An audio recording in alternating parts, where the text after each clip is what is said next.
All right, Shalom. First, I want to give all praises, honor, and glory to Yahweh, Ba'ashem Yahweh Shai, Ba'ashem Lachak Kodash. Double honors to the apostles of Great Millstone, and peace and blessings to the elect. This is Matthew chapter 10, verse 20. It says, "For it is not ye that speak, but the Spirit of your Father which speaketh in you." All right, and I brought this out because, I'm going to go into this lesson, all right, concerning the importance, all right, or whose words matter. All right, because right now, man, to be honest, the only peoples whose words matter or mean something, all right, are the men of the Lord. Okay, those speaking in accordance, all right, with what the Lord has put the Spirit on us to speak. All right, and that's why I read Matthew 10 and 20, because the reason why our words are important and our words mean something is because they're not our words. All right, like we just read, it is not ye that speak, but the Spirit of your Father that which speaketh in you. All right, another precept, because when we go out there and we're prophesying, okay, the words that are coming out of our mouth isn't something we wrote down and premeditated and went to classes to get a degree on. And no, it's the Spirit of the Lord. Yo, man, you might go out there to speak with a certain topic in mind, you know and the Lord will have you go into something else, because it's what He wants to come out. And I always give the comparison with the artist and the microphone. Look, man, it's whatever the artist who's holding the mic, okay, wants to sing or wants to say, that comes out. That's what you hear. The mic is just there to emphasize or make the voice louder. All right, to publish the word, so to speak. Um, Let me see. Luke chapter 10, verse 16. He that heareth you heareth me, and he that no, actually, let me see if I can red letter it. Yep. So it's the Lord saying this. So the Lord said, "He that heareth you," meaning us, or He was talking to His disciples, but that refers to that applies to us now. "He that heareth you heareth me." So when we go out there and we're prophesying, if you hear us and what we're saying, you hearing what the Lord is saying. All right, because He sent us. "He that despiseth you despiseth me." So if you despise us, really you don't despise us. You despise the Lord. Okay. Because for example, somebody, all right, will hate somebody else because of what that person supports or what that person stands for. You might have somebody that might ask you what your view on sodomites is, and you might be like, "Nah, I'm not with that," and they'll stop liking you because of what you support, because of your view. Just like you have people that hate others. Like, let's say somebody said they support Hitler. All right, people are gonna hate that person. Why? Because that person is supporting somebody that those people hate. Okay, so they don't necessarily hate the person for who the person is, but because the person supports somebody that they're opposed to.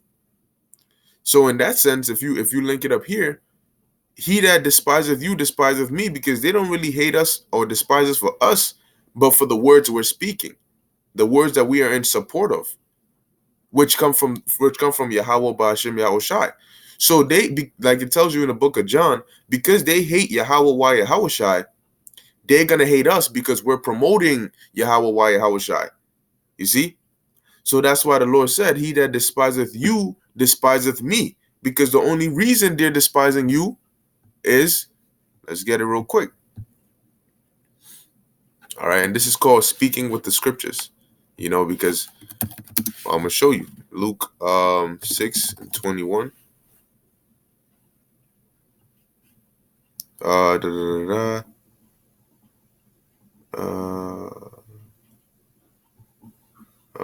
There it is. "Blessed are ye when men shall hate you," Luke 6:22, "and when they shall separate you from their company, and shall reproach you, and cast out your name as evil." Why? "For the Son of Man's sake." So in other words, because of the Son of Man that you're promoting, people are going to hate you. They're going to separate themselves from you. They're going to reproach you. They're going to cast out your name as evil. Why? Because of Yahweh Ba'ashem Yahweh Shai. See? So as we're reading here, Luke 10 and 16, guess what? He that despiseth you despiseth me. Because the only reason they despise us is because we speak about Yahweh by Hashem Yahweh Shai, showing you that this world hates Yahweh by Hashem Yahweh Shai. All right. It says, and he that despiseth me despiseth him that sent me. And that's why I started with Yahweh in the name of Yahweh Shai. All right. Because the ultimate message comes from Yahweh, the Most High. Okay. Through Yahweh Shai through the Holy Spirit. And then we come out here and do what we've been commanded to do. All right. Nonetheless, the point is, the only words that really matter, all right, that mean something are the words we're speaking. Why? Because they're coming, it's a chain of command. It's coming all the way from the top. All right. It's coming all the way from the top. Now you got people, all right, that really think that what they believe and what they say means something. It doesn't mean a damn thing. You got people that want to say, well, Edomites are done away with because they're afraid that they themselves are Edomites. My mans, it's not that's not gonna automatically change anything. All it is gonna just make you look like an ignorant, idiot. All right, because the proof is there. Where's the proof? Input. That's an inside joke, but the proof is there. Okay. So for if you're saying that your words in believing that, it doesn't mean anything, man. All right, and I'm gonna prove it. Okay, because at the end of the day, the Lord has already set it in stone. Isaiah 55:11. So shall my word be that goeth forth out of my mouth. It shall not return unto me void, but it shall accomplish that which I please, and it shall prosper in the thing whereto I sent it. See? And the problem is here for you guys is that the Lord has already sent the word out of his mouth. All right. So these prophecies, the Lord already sent them out, and they're not going to return void. Some of them have already come to pass. Some of them are coming to pass as we speak, and some of them will come to pass in the future. The prophecy in the book of Obadiah about Esau being destroyed after 1,000 years of slavery and being burnt up and exterminated. Guess what? Those were one of the words that went out of the Lord's mouth. And so it's not going to return unto him void. The thing for you is that the Lord has already said, it's already out of his mouth. He's already said it. So it's going to happen. All right. He said it, he pre-said it, before you were even thought of. All right. Before you were even created. So you coming now after it's been said and saying, oh no, the Edomites are done away with, and or this or that or this. That's not going to change anything that's been set in place. It's still going to happen regardless. So your words don't mean anything. You might say that to comfort you, all right, because you fear. But you know what? That's how the Lord set it up. Okay? This is Acts chapter 5, verse 38. It says, and now I say unto you, refrain from these men and let them alone. For if this counsel or this work be of men, it will come to naught. All right. And that's a lot of different people, man. Okay. You see, the thing about scoffers is their only power in what they say is just trying to get under your skin, trying to annoy you, trying to say something stupid, trying to get vainglory, trying to get people's emotions riled up, trying to build up a crowd against you. That's their only power in the words they speak. But see, the thing is, over here, we speak prophecy. All right. Our words, all right, which aren't really our words, but the things we say are backed by a whole chain of command. And we're talking about going back to the Most High, man. So you ain't got nothing on us over here. All right.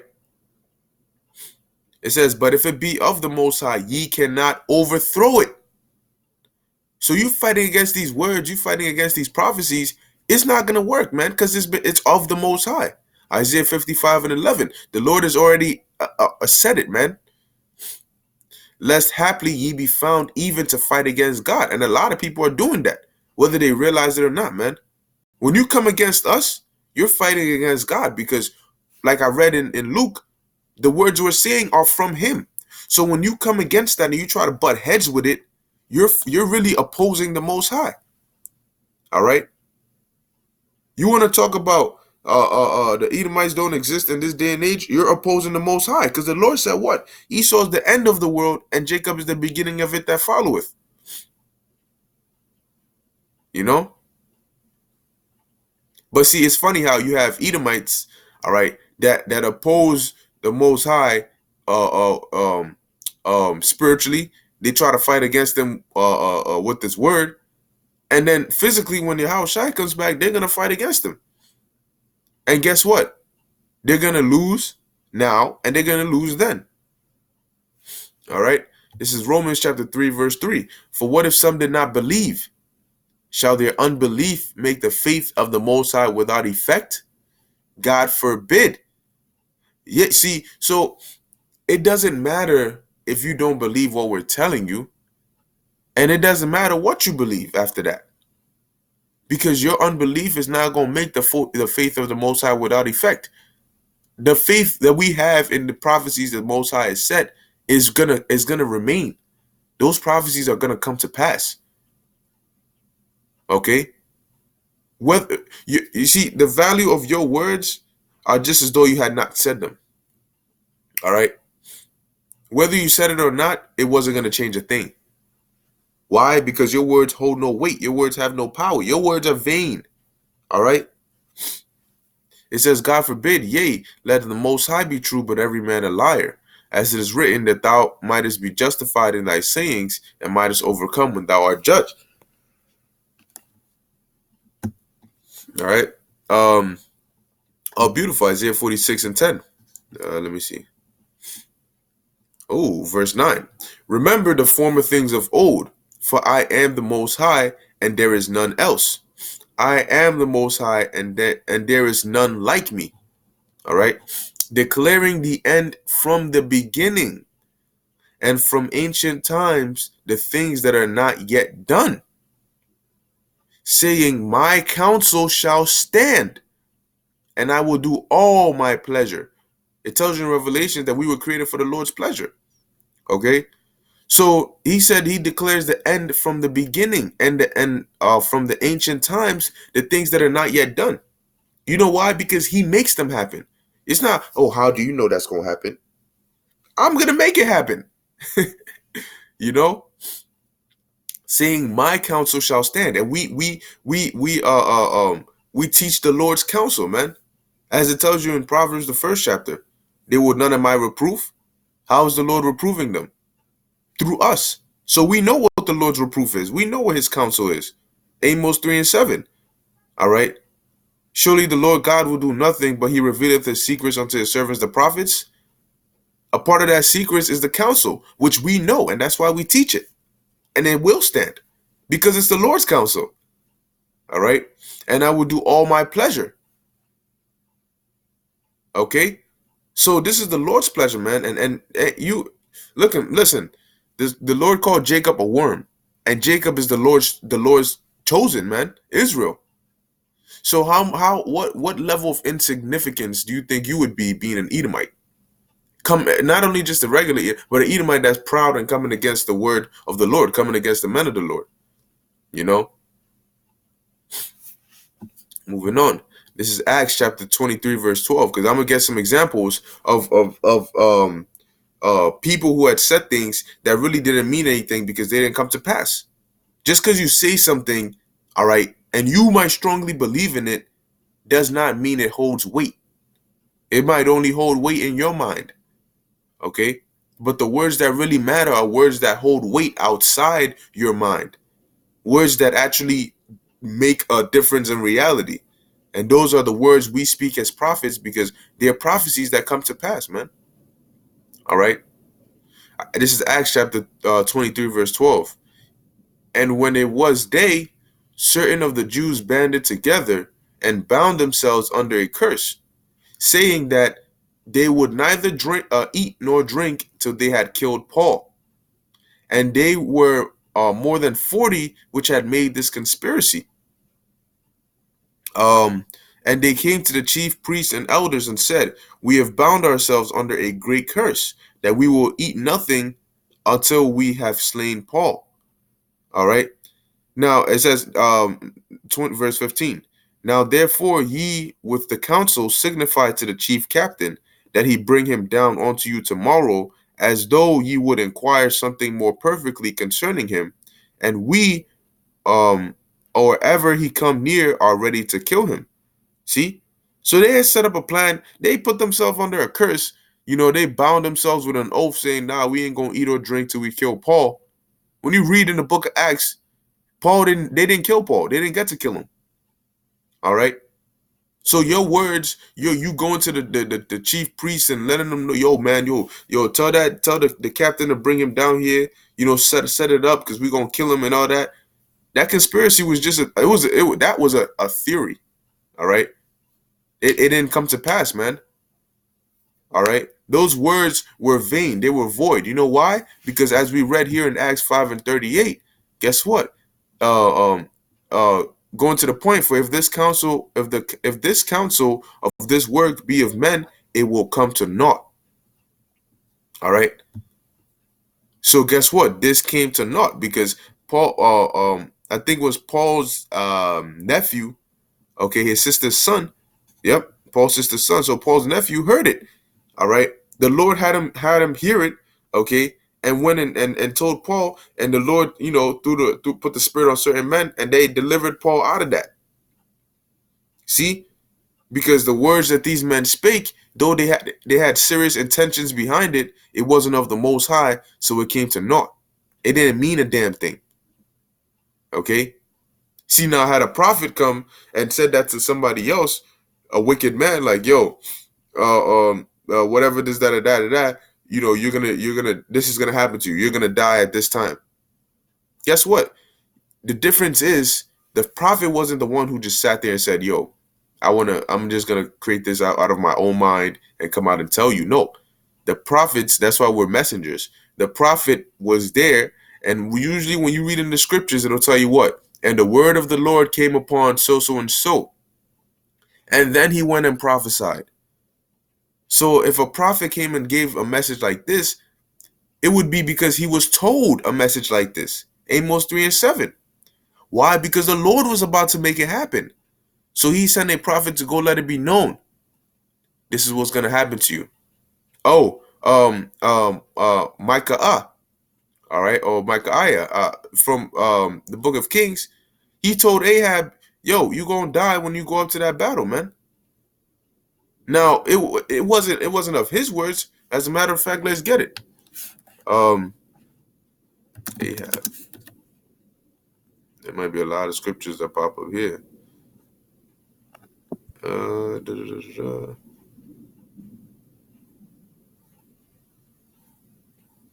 think it's in Second Kings.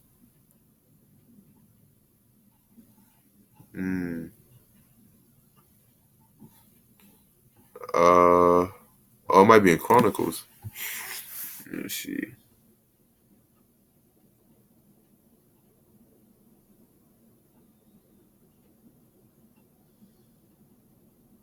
You know what? Hold on.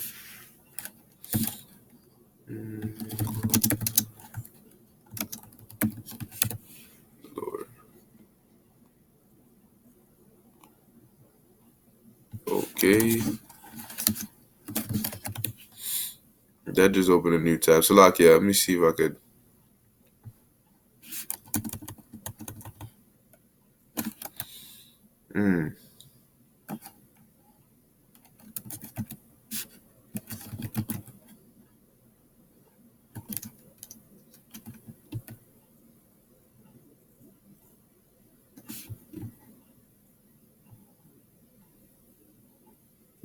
Yep, there it is. 1 Kings 22 and 8. It says, and Jehoshaphat, and Jehoshaphat said, is there not, and Jehoshaphat was a king of Judah, because this was during the split. It says, is there not a prophet of the Lord besides that we might inquire of him? Because Jehoshaphat had gone to meet Ahab. All right, let me see.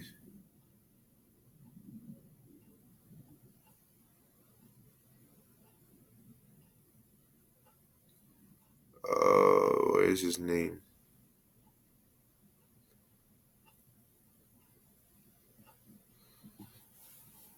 All right, but nonetheless, I'll reverse to it. And it came to pass in the third year that Jehoshaphat, the king of Judah, came down to the king of Israel. All right. And then, he basically asked him, yo, come help me out. We're going to go, because they were warring with Syria, as it tells you in verse 1. And they continued 3 years without war between Syria and Israel. But Ahab had asked Jehoshaphat to go with him to Ramoth Gilead. All right. So they had come. That's why Jehoshaphat was asking, is there not a prophet of Yahweh here? Because in Israel, all right, when you read it, they kicked out a lot of the Levites and the men of the Lord, because all they were doing there was idolatry. Okay, so you'd have wicked ass prophets and prophets of Baal and all that, but that's for the most part what you would have. Okay, nonetheless, they let me read verse 8. And the king of Israel said unto Jehoshaphat, there is one man, Micaiah, the son of Imlah, by whom we may inquire of Yahweh, but I hate him, for he doth not prophesy good concerning me, but evil. And Jehoshaphat said, let not the king say so. But jumping down to the point,